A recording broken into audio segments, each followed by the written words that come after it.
Nvidia just committed $500 billion to build something massive. For context, that's 7 times their current annual income. And even stranger is that it's not a factory to make GPUs, but something else. Everyone is saying we're in an AI bubble, so why make such a big bet? Here's the story behind Nvidia's $500 billion bet on AI factories.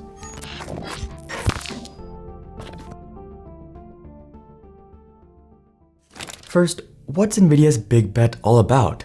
They're committing $500 billion over the next 4 years to build something called AI factories. So, are these just data centers? Not exactly. Normal data centers have companies rent space or computing power, but an AI factory? This is something else. These will be entirely specialized to produce something using massive amounts of Nvidia GPUs. Tokens. This is an observation that we made almost a decade ago that now everyone is awakening to. That in fact, these AI data centers are not data centers at all. They're not data centers in the classical sense of a data center, storing your files that you retrieve. These data centers are not storing our files. It has one job and one job only, to produce intelligent tokens, the generation of AI. Tokens are the lifeblood or language of large language models or LLMs. When you ask ChatGPT for something, it doesn't actually know what the heck you're talking about. We might be able to imagine something like a car or the Golden Gate Bridge, but AI like ChatGPT or Grok can't do this. Instead, it knows which tokens you gave it. These are typically just a couple of characters or a single word. It feeds this into an unbelievably complicated math equation to predict the next likely token based on the training data. For those of you who are actually experts on AI, I'm sorry if I butchered some of that, but the point is that tokens are the commodity of AI, and that brings us back to Nvidia. These mega factories will essentially take in electricity and produce tokens for LLMs. Data centers might have 1,000 different types of workloads, but Nvidia's new AI factories will just produce tokens. And while that might just seem like a nuance, this is big. Nvidia has partnered with Foxconn to bring these to life, but it's not just OpenAI, Meta, or X who'll be using them either. And they are designed to manufacture tokens.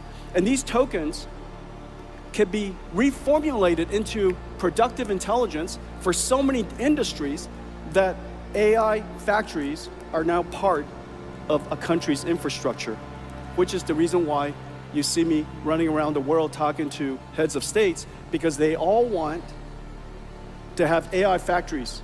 They all want AI to be part of their infrastructure. They want AI to be a growth manufacturing industry for them. This explains the $500 billion investment. This could be massive for Nvidia and propel the revenue from absurd to unbelievable. But they're not alone. It seems AI spend is ramping up and fast. OpenAI just signed a $300 billion contract with Oracle for 5 years of cloud computing. They're also teaming up with SoftBank on something called Stargate, a huge data center in Texas. In the first half of 2025, AI startups raised $44 billion, which is more than the entirety of 2024.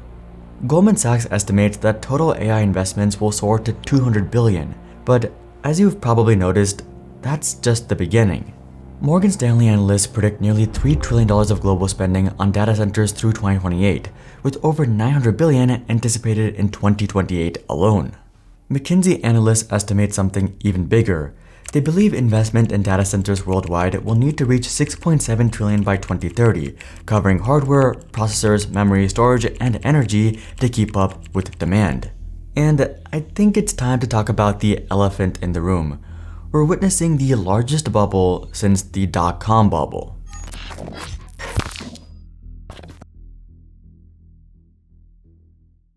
Investors, tech giants, and even governments have been throwing hundreds of billions into AI, throwing anything at the wall, even if it's vaguely related to AI. And the strangest part is that none of it seems to work. Investors pour money into AI hoping for a jump in revenue, yet a study by researchers from MIT found that most new AI integrations don't generate rapid revenue acceleration. So how many do?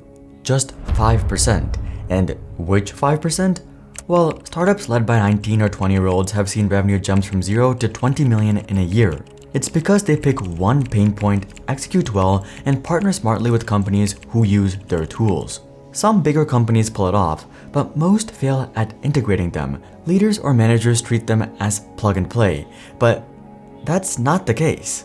ChatGPT might be able to adapt to how you work individually, but scaling that for systems and workflows of a giant enterprise? That takes a lot more work, and the report found that companies don't seem to understand how to do that. So Claude or GPT just dropped into a large company feels slow or clumsy. They need data, pipelines, and training, and employees often don't know how to make use of them. Managers seem to just go, here's the AI, now go make more money. At least that's how it feels. This hasn't stopped executives from blaming the AI models or regulation though. Companies might be able to get over those hurdles. So what would a proper return look like? Well, with how much money is thrown at AI, the economics of all of it starts to leave reality. With so much money riding on AI, anything less than a complete upheaval of the world as we know it will look like a failure. A typical financial analysis indicates that the top 7 big tech companies should be seeing an extra $600 billion in yearly revenue, a number so large it's nearly meaningless. For context, Walmart, which makes the most revenue on the planet, is around 600 billion. So all these companies would need to add an extra Walmart to their revenue. Some investors are having second thoughts, and even Sam Altman himself said in August, "Are we in a phase where investors as a whole are overexcited about AI?" My opinion is yes. I think everyone's getting a bit tired of investors throwing AI at every product or service imaginable to see what sticks even if it doesn't fit. Yet, the bubble is still growing. Tech giants are building super data centers and AI factories, which brings us back to Nvidia. Their situation is eerily similar to another company who were at the top of the world and thought it would last forever. In the 1990s, the personal computer market was growing fast, and at the heart of all of it was Intel, the world leader of CPUs. Their biggest rival AMD was barely surviving, and Nvidia, a startup at the time, was going all in on GPUs, which Intel thought was for the niche gaming segment. Intel went hand in hand with Windows, Wintel. The market was growing and it was ripe for Intel's taking. So in 2011, they announced a gigantic new chip plant in Arizona, Fab 42 for the new 14nm chips. Intel was betting big on PCs going far into the future, but that didn't happen. In 2011 and 2012, PC growth went flat, and then for the next 6 years, declined. People weren't buying new PCs. Why? Many people now had personal computers, and while new specs were improving, sure, existing PCs had become good enough. Plus, this was right when Windows 8 was released, and we all know how that went. With the falling sales, Intel shelved their new factory. They had poured billions into it, and now they didn't know what to do with it. The new construction is going to be left vacant for now, and it will be targeted at future technologies, their spokesman said. Intel assumed PCs would keep growing forever, and now Nvidia is betting the same on artificial intelligence, except the big difference is the scale. Nvidia's new AI factory bets aren't 10 times bigger than Intel's, but 100 times. But the warning signs look familiar. We may have reached a medium-term equilibrium of how AI can overhaul companies. And the issue now, based on the MIT study, might just be implementation.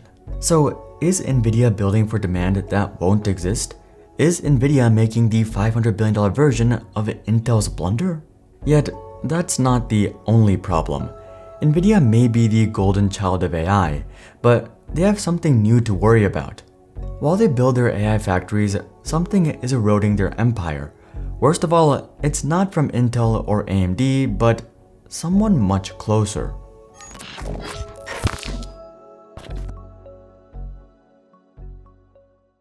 A group of companies are trying to produce their own chips, and the twist is that these are Nvidia's own customers trying to replace them. And one of the biggest isn't OpenAI, Meta, or Apple, but Amazon. Amazon is currently doing all it can to create its own chips, Amazon Trainium, specifically for AI. They've also been improving the Graviton chip, which is in its 4th generation already. Why? AWS. Amazon is surprisingly one of Nvidia's biggest customers, as their GPUs are used in AWS data centers for training. These new chips would reduce cost and be tailor-made for AWS customers, but Amazon is just the beginning. Microsoft has been developing its own Maya AI chips for Azure and, as you might have guessed, OpenAI. They've also been hard at work on another, codenamed Braga, although they have had a bit of trouble producing them.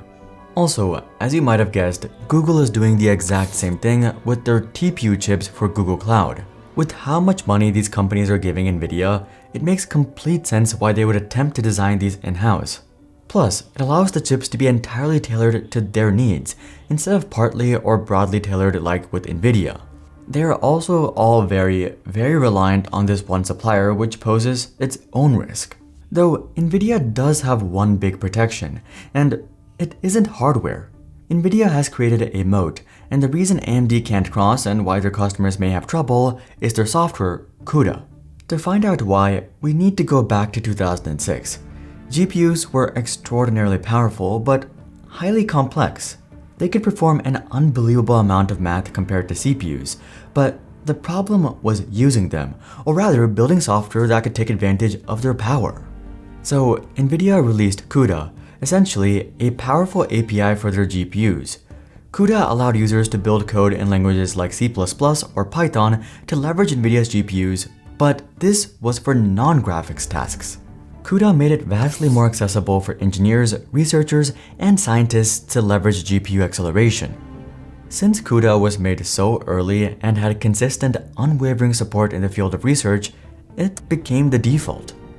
Nvidia became the preferred GPU provider not just because their GPUs were good, but because of the ecosystem around them. CUDA has become the standard, and many engineers strongly prefer it. With a few exceptions, CUDA runs the same on a mobile GPU as it does on a $30,000 H100. This means that if you've got a system with an Nvidia GPU on board, you've already got everything you need to start developing. Things aren't quite as seamless for its rivals. In the desktop and workstation space, AMD has its Radeon and Radeon Pro GPUs, which use its RDNA microarchitecture, while its data center-focused Instinct chips use its CDNA architecture. As a result, Nvidia is at the top of their game, but it goes way beyond that. Currently, the GPU designer has 94% of market share. AMD, for comparison, has just 6%, and it's getting worse. In Q2 2024, AMD's market share was double that, but the market has been gradually swallowed up by Nvidia. But not everyone is thrilled about this. Many see Nvidia's dominance as a monopoly, especially CUDA. France, for one, is preparing charges for anti-competitive practices, and they're not alone. The entire EU has been closely watching Nvidia for these same reasons, alleging that bundling hardware and software with discounts is anti-competitive. Even the US Department of Justice has been looking into Nvidia on whether Nvidia pressured cloud providers to buy multiple products or not. As Nvidia cements its dominance, venture funders are investing less in companies attempting to build competing chips. Indeed, the number of US venture funding deals for AI chips fell approximately 80% between 2022 and 2023. Nvidia may be betting big with these new factories, but they have plenty of problems to overcome. But it does make sense. In their position, you never bet against yourself, and businesses back the things that are already working, and currently, that is AI. And for us, that's subscribers. We're working on crossing 1 million subscribers, and if you've been watching without subscribing, I would really appreciate if you hit subscribe. Now, they're pivoting away from just GPUs to tokens from AI factories, but what if it stops working? Is $500 billion too big of a risk with the state of AI right now? All I know is that if AI does crumble, it's going to be a long way to fall. A company that's already feeling some of this pain is Google. Check out this video to learn more, but until then, I'm Hari and I'll see you guys on the next one.